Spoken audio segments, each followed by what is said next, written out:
సంక్షేమ పథకాలు అడ్డుకోవడంలో election commission తీరుపై అనేక సందేహాలు ఉన్నాయని వైసీపీ గుంటూరు పార్లమెంట్ అభ్యర్థి కిలారి రోసే తెలిపారు. ఈ మేరకు గుంటూరులో ఆయన మీడియాతో మాట్లాడారు. విద్యార్థులకు అందవలసిన విద్యా దీవెన, అక్క చెల్లెమలకు అందవలసిన చేయూత లాంటి పథకాలను ఆపటం సరైన పద్ధతి కాదని అన్నారు. ఎలక్షన్ కమిషన్ నిర్ణయంతో ఎస్సీ, ఎస్టీ, బీసీ విద్యార్థులకు అందవలసిన 610 కోట్ల రూపాయల నిధులు నిలిచిపోయాయని రోషయ్య వెల్లడించారు. ఈ రాష్ట్రంలో చాలా వరకు ఇన్పుట్ సబ్సిడీలు, రైతులకు ఇన్పుట్ సబ్సిడీలు కానీ, విద్యా దీవెనలు కానీ ఇలాంటివన్నీ కూడా ఇవాళ ఎక్కడ ప్రభుత్వానికి మంచి పేరు వస్తుందో ఇవన్నీ కూడా రాకుండా చేయడానికి తను సాయశక్తులా కృషి చేస్తూ ఉన్నాడు. దీనికి ఎలక్షన్ కమిషన్ కూడా వంతు పాడుతుందనేది మాకు ఒక అనుమానంగా ఉంది.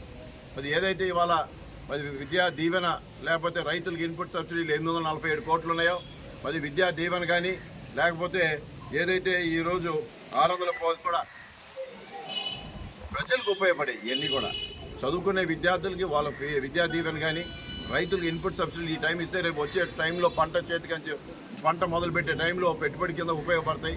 ఇవన్నీ కూడా ఆలోచన చేసి ఎలక్షన్ కమిషన్ మరి రాష్ట్ర ప్రభుత్వానికి లేకపోతే యంత్రాంగానికి తెలియజేసి ఇన్పుట్ సబ్సిడీలు, విద్యా దీవెనలు రిలీజ్ చేయాల్సింది.